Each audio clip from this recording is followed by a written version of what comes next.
दोस्तों, सकट चौथ यह नाम सुनते ही किसी माँ की आंखें अपने आप भर आती है, क्योंकि यह व्रत किसी त्योहार की तरह नहीं रखा जाता। यह व्रत माँ अपने हृदय में रखती है, अपनी संतान की सांसों की रक्षा के लिए। दोस्तों, वर्ष 2026 की शुरुआत होते ही हर घर में यही प्रश्न गूंज रहा है, सकट चौथ 6 जनवरी को है या 7 जनवरी को? राधे राधे दोस्तों, जय श्री हरि। कैसे हैं आप सब दोस्तों, शास्त्र स्पष्ट कहते हैं, जिस व्रत में चंद्रदेव की पूजा प्रधान हो, उस व्रत का निर्णय चंद्र उदय से होता है, ना कि केवल तिथि से। माघ मास के कृष्ण पक्ष की चतुर्थी 6 जनवरी की सुबह 8:01 से प्रारंभ होती है और 7 जनवरी की सुबह 6:52 पर समाप्त होती है। लेकिन दोस्तों, इस वर्ष चंद्रमा 6 जनवरी की रात 8:54 पर चतुर्थी तिथि में उदित हो रहा है, जबकि 7 जनवरी की रात चंद्रमा पंचमी तिथि में होगा। इसी कारण शास्त्र सम्मत रूप से सकट चौथ का व्रत 6 जनवरी 2026 मंगलवार को ही रखा जाएगा।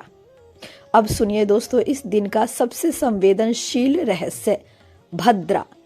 दोस्तों, भद्रा 6 जनवरी को सुबह 7:15 से 8:01 तक भद्रा पृथ्वी लोक में वास करेगी। शास्त्र कहते हैं, भद्रा में किया गया शुभ कार्य फल नहीं देता, इसलिए इस समय कोई पूजा, कोई संकल्प, कोई आरंभ नहीं किया जाता।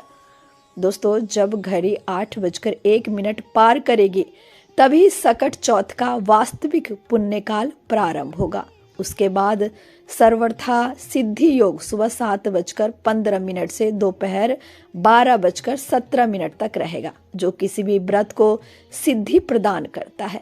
प्रीति योग दोस्तों रात 8:21 तक मन, परिवार और संबंधों में मधुरता भरता है और उसके पश्चात आयुष्मान योग दीर्घायु और आरोग्य का आशीर्वाद देता है। पर सबसे पहले भगवान गणेश की पूजा का विधान आता है। दोस्तों, शास्त्र कहते हैं, सकट चौथ पर गणेश जी को तिल अर्पित करना अनिवार्य है। लेकिन तिल केवल भोग नहीं, तिल स्वयं एक गूढ़ मंत्र है। पुराणों में कहा गया है, तिल का जन्म भगवान विष्णु के पसीने से हुआ था और तिल में स्वयं यम, प्रीत और धर्म का वास माना गया है। इसलिए तिल पाप, भय, अकाल मृत्यु और अशुभ ग्रहों के प्रभाव को नष्ट करता है। जब कोई माँ सकट चौथ पर गणेश जी को तिलकुट चढ़ाती है, तो वह अनजाने में अपने बच्चे के जीवन से मृत्यु के भय को दूर करती है। इसी कारण इस व्रत को तिलकुट चौथ कहा गया है। अब चलिए दोस्तों, यह सब सुनने के बाद मन में सवाल आता है, आखिर सकट चौथ की पूजा सही विधि से कैसे करें? कौन सी सामग्री लगेगी? किस दिशा में बैठकर पूजा करनी है? किन माताओं को यह व्रत अवश्य करना चाहिए? और पूजा में चढ़ाई जाने वाली हर वस्तु का अर्थ क्या है? दोस्तों, सबसे पहले सामग्री समझ लीजिए। इस पूजा में किसी दिखावे की नहीं, भावना की आवश्यकता होती है। आपको चाहिए भगवान गणेश की प्रतिमा या चित्र, एक साफ चौकी या पाटा। दोस्तों, लाल या पीला कपड़ा, रोली, अक्षत यानी कच्चे चावल, दुर्वा, पुष्प, तिल, गुड़, मोदक या तिलकुट, घी या तिल के तेल का दीपक, अगरबत्ती, कच्चा दूध, शुद्ध जल, चांदी या तांबे का पात्र और थोड़ा सा शुद्ध मन। अब दिशा की बात। दोस्तों, पूजा करते समय मुख पूर्व या उत्तर दिशा की ओर रखें। यह दिशाएं ऊर्जा और देव तत्व की मानी जाती है। चौकी को स्वच्छ स्थान पर रखें, उस पर लाल या पीला वस्त्र बिछाए और उस पर गणेश जी को विराजमान करें। अब प्रश्न आता है, यह व्रत कौन कौन कर सकता है? दोस्तों, जिन माताओं के पास संतान है, वे संतान की रक्षा और दीर्घायु के लिए करती है, और जिन माताओं के पास संतान नहीं है, वे संतान प्राप्ति की कामना से यह व्रत करती है। यह व्रत स्त्री के हृदय से जुड़ा है। इसमें उम्र, स्थिति या परिस्थिति कोई बाधा नहीं बनती। दोस्तों, अब पूजा प्रारंभ होती है। स्नान कर शुद्ध वस्त्र धारण करिए। मन में संकल्प लीजिए, हे गणेश जी, मैं यह व्रत अपनी संतान की रक्षा और परिवार की सुख शांति के लिए कर रही हूँ। सबसे पहले गणेश जी को जल से शुद्ध करिए, फिर रोली और अक्षत अर्पित करिए। अब यहाँ अक्षत यानी चावल का रहस्य समझिए। दोस्तों अक्षत का अर्थ है जो कभी न टूटे, इसलिए चावल चढ़ाया जाता है ताकि संतान का जीवन अखंड और सुरक्षित बना रहे।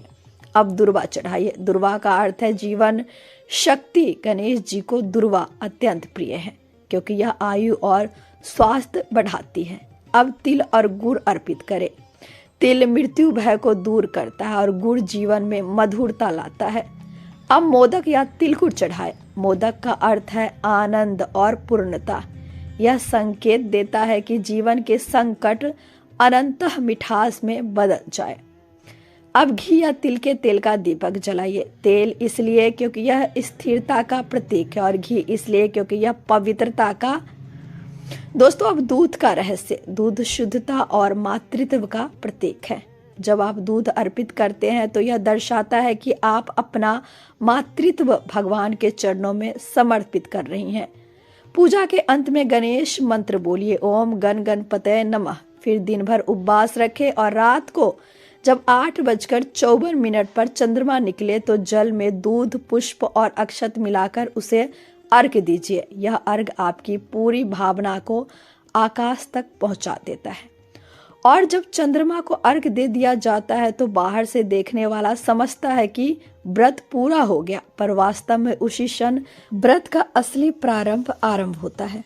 दोस्तों शास्त्र कहते हैं सकट चौथ की रात्रि माँ की प्रार्थना साधारण प्रार्थना नहीं रहती, वह संकल्प बन जाती है और संकल्प जब ब्रह्मांड तक पहुंचता है तो वह घटना में बदलता है। अब समझिए दोस्तों इस व्रत के पीछे छुपा संतान रक्षा का गूढ़ सिद्धांत। हर जीव जब जन्म लेता है तो अपने पूर्व जन्मों का बोझ अपने साथ लेकर आता है। कभी वह बोझ रोग बनकर आता है, कभी दुर्घटना बनकर, कभी मानसिक अशांति बनकर और कभी अचानक एक संकट बनकर। दोस्तों सकट चौथ का व्रत उसी बोझ को काटने का दिव्य विधान है। जब माँ तिल अर्पित करती है तो वह पितृदोष, मृत्यु भय, अकाल संकट और अशुभ ग्रह प्रभाव सबको एक साथ गणेश जी के चरणों में रख देती है। इसलिए शास्त्र कहते हैं जो स्त्री विधि पूर्वक सकट चौथ का व्रत रखती है उसकी संतान पर अदृश्य सुरक्षा कवच स्थापित हो जाता है। दोस्तों अब व्रत के अगले दिन का रहस्य। कई लोग समझते हैं कि चंद्र दर्शन के बाद व्रत समाप्त हो गया, पर पारण का नियम उतना ही पवित्र है जितना व्रत स्वयं। यदि आप उसी रात थोड़ा फल या प्रसाद ग्रहण करें तो वह स्वीकार्य है, लेकिन शास्त्र अनुसार पूर्ण पारण 7 जनवरी की सुबह सूर्योदय के बाद किया जाता है। उस समय पहले गणेश जी को भोग, फिर स्वयं ग्रहण किया जाता है। यह इसलिए क्योंकि रात्रि संकल्प का फल प्रभात में जीवन में उतरता है। अब सुनिए दोस्तों वह बात जो बहुत कम लोग जानते हैं। सकट चौथ का व्रत केवल संतान के लिए नहीं, पूरे परिवार के लिए, कर्मों की शुद्धि के लिए होता है। इस दिन माँ की आंखों से गिरा एक भी आंसू 7 पीढ़ियों तक संकट को रोक देता है। इसलिए जब कोई स्त्री सकट चौथ का व्रत रखती है तो देवता भी उस घर की देहरी पर मौन हो जाते हैं, क्योंकि वहां माँ का संकल्प खड़ा होता है। दोस्तों अब आप अपने जीवन को देखिए। कितनी बार आपने रात में जागकर अपने बच्चों को देखा है? कितनी बार डर के कारण आपकी आंखों से नींद उड़ गई है? कितनी बार आपने बिना किसी से कहे भगवान से बस इतना मांगा है, मेरा बच्चा सुरक्षित रहे। दोस्तों सकट चौथ उसी मौन प्रार्थना का उत्तर है। यह व्रत आपके जीवन के उन दरवाजों को बंद कर देता है जहां से संकट प्रवेश करता है। और अंत में एक बात हृदय से सुनिए दोस्तों, सकट चौथ रसोई का पर्व नहीं है, वह आंचल का पर्व है। यह मंत्रों से नहीं, ममता से सिद्ध होता है। यदि यह व्रत श्रद्धा से किया जाए तो आने वाले वर्षों में आप स्वयं देखेंगे कि आपके घर में संकट आकर दरवाजे से ही लौटने लगते हैं। दोस्तों और अब जब आपने यह पूरी कथा सुनी तो अपने भीतर झांक कर देखिए, क्या यह व्रत केवल गणेश जी को प्रसन्न करने का माध्यम है? नहीं, यह व्रत आपके भीतर की उस माँ को जगाने का माध्यम है जो अपने बच्चों के लिए भगवान से भी लड़ जाने को तैयार रहती है। दोस्तों शास्त्र कहते हैं जब कोई स्त्री सकट चौथ का व्रत रखती है तो उस दिन सारा ब्रह्मांड उसके घर की रक्षा में खड़ा हो जाता है। देवता उसके आंगन में अदृश्य पहरेदार बन जाते हैं और संकट रास्ता बदल लेते हैं। अब जीवन की सच्चाई समझिए दोस्तों। हम रोज पूजा करते हैं, व्रत रखते हैं, मंत्र पढ़ते हैं, पर कई बार हमारी प्रार्थना मन से नहीं निकलती। सकट चौथ का व्रत मन से नहीं दोस्तों, हृदय से किया जाता है। इस दिन माँ की आंखों से गिरा हर आंसू भविष्य का लेखा बदल देता है। यही कारण है कि इस व्रत का प्रभाव तुरंत दिखाई नहीं देता, पर स्थायी होता है। यह व्रत सिर्फ आज के संकट नहीं दोस्तों, आने वाले वर्षों की विपत्तियों को भी रोक देता है। दोस्तों, जब अगली बार आप अपने बच्चों को हंसते हुए देखिए, स्वस्थ देखेंगे, जीवन में आगे बढ़ते देखेंगे, तो याद रखिएगा किसी न किसी सकट चौथ का रात आपकी प्रार्थना भगवान तक पहुंची थी।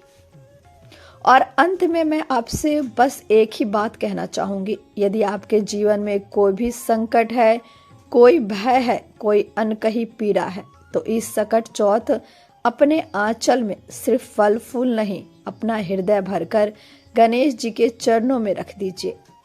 क्योंकि दोस्तों, जब माँ झुकती है तो भगवान उठ खड़े होते हैं। यही सकट चौथ का सत्य है, यही इसका रहस्य है, यही इसकी शक्ति है। जय श्री हरि, जय श्री गणेश, हर हर महादेव।